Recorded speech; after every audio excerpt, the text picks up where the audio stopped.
Okay, where I'm getting this kind of the clashes. So I need to run the class check in the Revit. Class detection, this is one of the most important advantage by this Revit. To identify these clashes, I will go to the collaborate. Okay, here I will go to the interference check.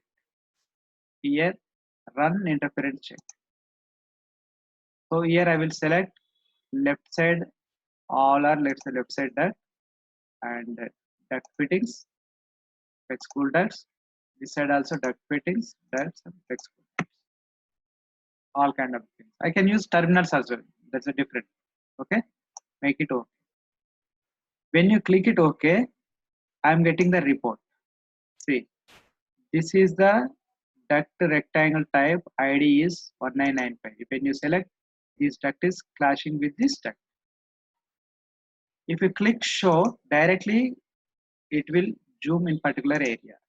Then you can check it. Go to the 3D view, or you can go to the section. You can check it. But this return duct is crossing through this supply duct. So now what we do here, we need to adjust our routing to avoid the clash. Let's say, for example, I want to split the same place.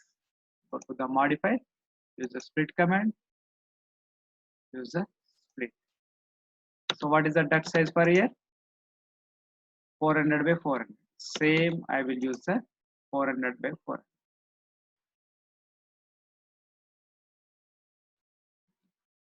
Okay.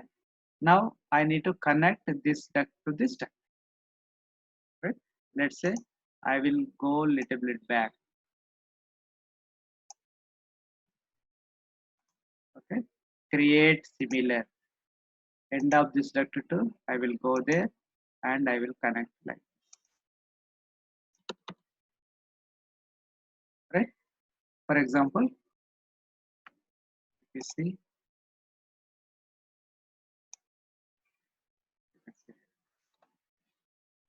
correct.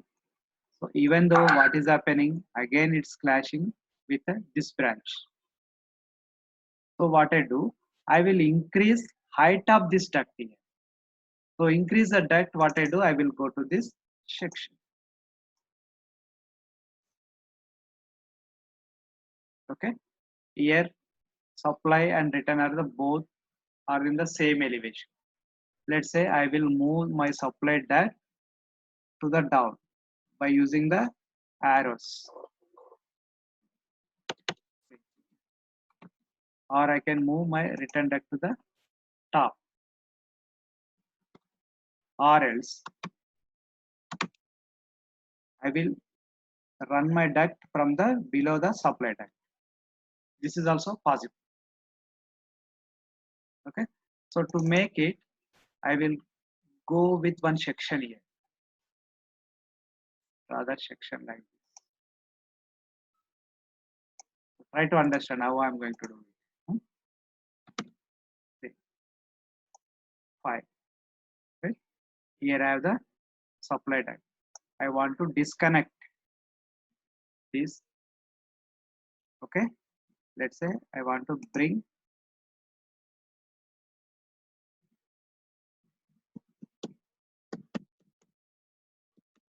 moving towards upside. Let's say this is my bottom of the slab. I want to maintain this. Again, I will move this size little bit down. So when I move this, few fittings will be deleted. Okay, I should be very careful about it. Again, I will move this to the top. Then I will connect this to this. So in the section, I adjust. If you see in the 3D,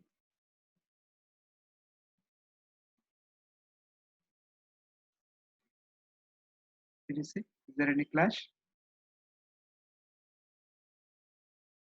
But see, here we disconnected from the supply to this branch tag.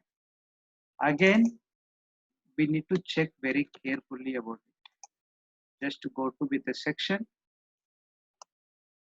go to view, adjust this. I can move.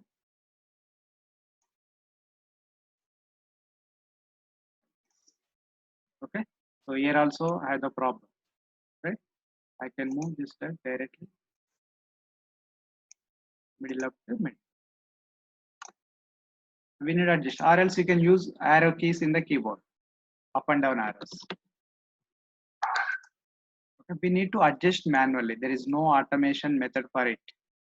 Okay. So we are working means we are the responsible to check all these kind of the activities. Let's say like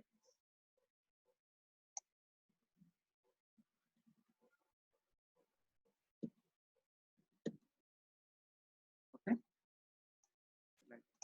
So if you select this duct, you can see the offset also. Directly you can change offset. Let's say 3260. Will directly it will get adjusted. You can change by the changing the offset value, or you can move in manual way. Better to move in a manual way because it's easy to modification.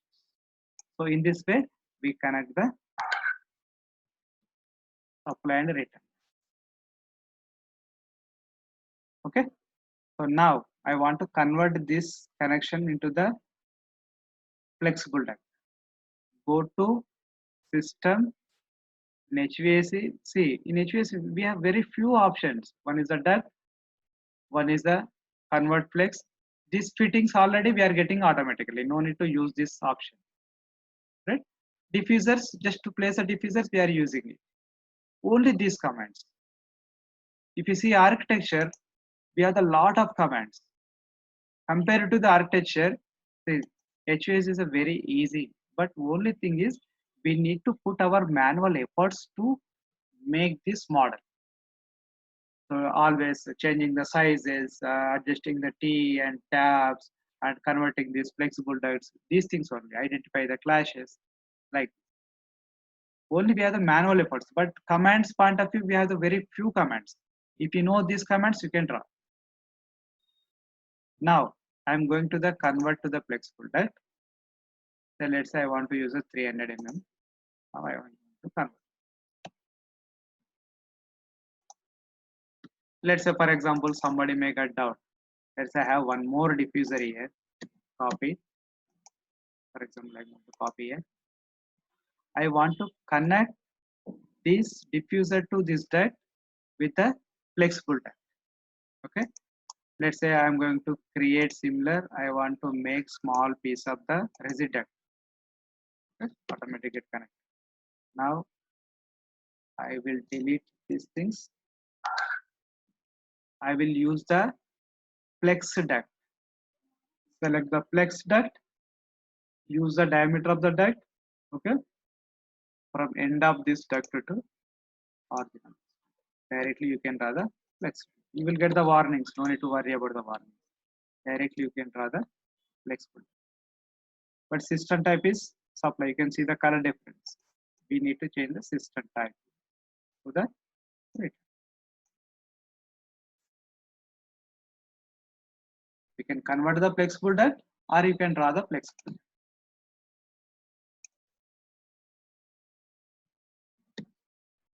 It's clear.